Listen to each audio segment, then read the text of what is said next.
दीदी चौथे बार सीएम बन के आ रही है। दीदी आ रही है चौथे बार सीएम बन के।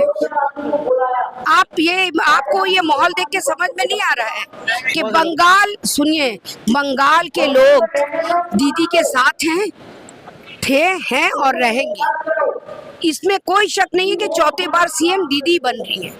बीजेपी ताल अलग ठोक रही है। बीजेपी को ठोकने दी। बीजेपी तो दिल्ली में भी इतना कुछ करके आए, क्या कर लिए? वहाँ बंगाल में नहीं चलेगा, बंगाल में दीदी का जादू चलेगा। एसआईआर से फर्क नहीं पड़ेगा, कुछ फर्क नहीं कि 92 लाख लोगों का नाम छटा है तो उसमें आपका मतलब टीएमसी के वोट अधिक है। नाम जुड़ में तो रहा है।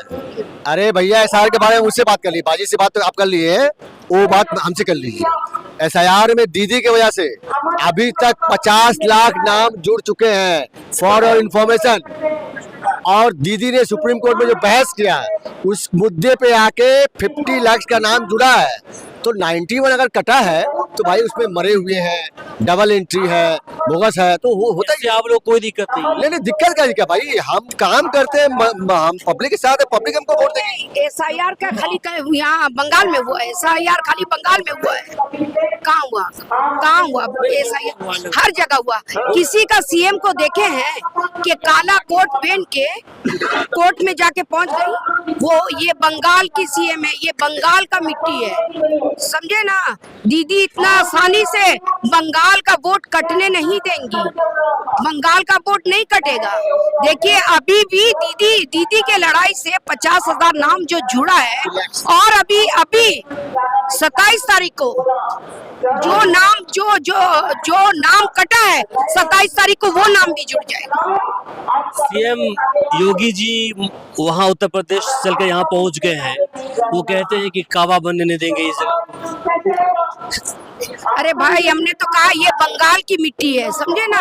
यहाँ पर देखिए हिंदू भी है, यहाँ मुसलमान भी है, यहाँ सिख भी है, यहाँ ईसाई भी है। ये कोई मुसलमान काबा, ये कोई मक्का नहीं है यहाँ पे। ये सेकुलर मुल्क है, यहाँ हर जाति के लोग रहते हैं और एकदम बराबरी से रहते हैं।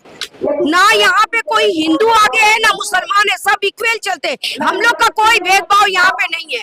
और कोई यहाँ दिल्ली से आके और अगर कोई यूपी से आके ये जुमलाबाजी करता है कि बंगाल में के मुसलमान मुल्क हो जाएगा कि हिंदू मुसलमान, ये सेकुलर मुल्क है।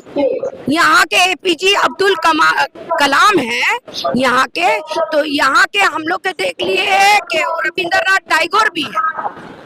यही मिट्टी से सब है, ये मिट्टी से जुड़ा हुआ है, हिंदू मुस्लिम दोनों का जुड़ा हुआ है। बैठे हुए हम लोग भाई बहन, देखिए आपको नजर आ रहा है, हम एक अलीला खान है यहाँ की महिला प्रेसिडेंट है, ये भाई बहन, ये जो है ये माइनॉरिटी के प्रेसिडेंट है, ये भी मुसलमान है। तो हम लोग एक साथ कैसे बैठे हुए आप बताइए? आज सुनिए, बंगाल जितना सुरक्षित है महिला के मामले में, कोई ऐसा मुल्क आप दिखा दिए, कोई ऐसा कंट्री दिखा दिए जहाँ पे महिला इतना सुरक्षित है। अब ऐसे जो पार्टी है उनको क्या आप लोग जवाब देंगे जो कहते हैं कि ममता जी अगर जीत रही है इस बार तो बांग्लादेश बन जाएगा? ये नहीं, ये जवाब आपको हम देते हैं। सुनिए, एक बात आपको बताते हैं, सुनिए, जवाब हम नहीं देंगे, बंगाल के आवाम आपको 4 तारीख को जवाब देंगे। ये जवाब अभी आपको हम कैसे दे सकते हैं? ये पूरे बंगाल के आवाम आपको 4 तारीख को जवाब देंगे। आप 4 तारीख को जब डिब्बा खुलेगा, 4 तारीख को आपको पता चलेगा। उसके पहले मैं बोल दूं कि बंगाल में एक कहावत जो है प्रचार हो रहा है, 1 2 3 4 दीदी आए बार बार, 1 2 3 4 बीजेपी की होगी हार, 1 2 3 4 दीदी बनेगी चौथी बार मुख्यमंत्री।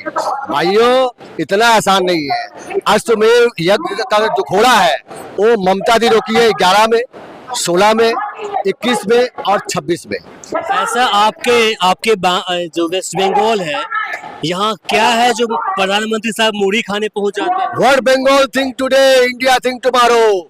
वो कभी चाय बेचते हैं, कभी मूढ़ी खाते हैं। खाइए, अच्छी बात है, हम लोग तो उनको मिठाई भी खिलाएंगे। 4 मई को जब दीदी मुख्यमंत्री बनेगी तो मोदी साहब को, अमित जी को, योगी जी को, सबको हम लोग रसगुल्ला खिलाएंगे, फ्री में खिलाएंगे। आप कोई अगर आप पूछे कि ममता बनर्जी कौन है तो ममता बनर्जी वो है कि एक पीएम को बार बार बंगाल में आने के लिए मजबूर कर दे, वो है ममता बनर्जी। कितना बड़ा क्वेश्चन कहते हैं भैया ये पश्चिम बंगाल को बांग्लादेश बना रहे हैं वो लोग, मुल्ला को भगा देंगे, बम फोड़, जो बम फोड़ता है उसको फोड़ देंगे। संविधान में लिखा हुआ है क्या? मोदी साहब संविधान नहीं पढ़े हैं, उन्होंने संविधान की शपथ खाई है। मैं संविधान की शपथ खाता हूँ कि मैं प्रधानमंत्री बन रहा हूँ। अरे भैया संविधान में हमारा सेकुलर है, ये क्या बात करते हैं? जाहिल गंवार है क्या? योगी जी कहते हैं नहीं, योगी जी और मोदी जी जाहिल गंवार है क्या? मुख्यमंत्री कैसे फिर बन गए? संविधान में क्या लिखा हुआ है? We the people of India, हम लोग भारतीय है, बस हिंदू मुसलमान सिख ईसाई सब तो अपने साथी है। संविधान में लिखा हुआ है, और संविधान किसी के बाप का नहीं है।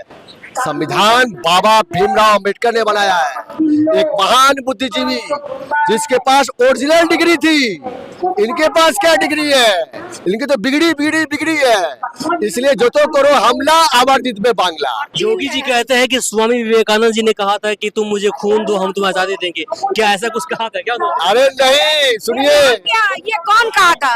ये कौन कहा था? ये उनको पहले बोलिए, सुनिए ना, उनको बोलिए जो क्लास 3-4 का जो किताब है ना, उनको बोलिए फिर से पढ़ने के लिए। जानता है इसको, उनको बोलिए, उनको फिर से। नेताजी सुभाष चंद्र बोस ने ये कहा था कि तुम हमको खून दो, ये उनका बोला हुआ नहीं था। जो वो हमारे बंगाल से बिलोंग करते थे, वो हमारे भूल गए होंगे आप लोग तो हर बात को। अरे भैया मैं बोल दे रहा हूँ, हमारे बंगाल का संस्कृति है। अरे भैया मोदी जब अपने वो भूल गए होंगे ना। अरे सुनिए ना मेरे भाई, तो उनको बोलिए क्लास 3 और 4 का बुक पढ़ लेने के लिए। पहले वो 3 क्लास का बुक 4 क्लास का पढ़ ले, फिर वो बोलेंगे। अरे भैया जो अपने धर्म पत्नी को भूल गए, वो देश को काहे नहीं भूलेगा? जो भैया भूलेगा वो 5 साल झूलेगा। पेट्रोल 100 के पार, डीजल 100 के पार, डॉलर 100 के सुभाष पार। चंद्र बोस ने ये कहा था कि सुनिए, तुम मुझे खून दो, मैं तुम्हें आजादी दूंगा। तो उन लोग खून बहा के गए हैं। ये जो सेकुलर मुल्क है, आजादी हम लोग, सुनिए, एक बार अंग्रेज से कराया था, अब की बार हम लोग को मोदी सरकार से अपने देश को फिर से आजाद करना है, और चौथे बार दीदी को मुख्यमंत्री बनाना है। एकदम। और 4 मई को हो रही है दीदी 4 मई को हो रही है। जो तो कोरो कॉल काटी, आबाद नवाने जाबे हवाई चाटी। ये बंगाल में चल रहा है, ये जनता बोल रही है। मतलब हिंदी में बता दीजिए। एकदम ये बंगाल में चल रहा है। वो तो बोले 1 2 3 4। हिंदी में आप सुनना चाह रहे हैं ना? हिंदी में हम आपको यही बताना चाहते हैं कि जितना भी तोड़ भांग कर लो, ये जो हवाई चप्पल है ना, ये अभी तक सीएम तक अभी यहाँ तक सीमित है।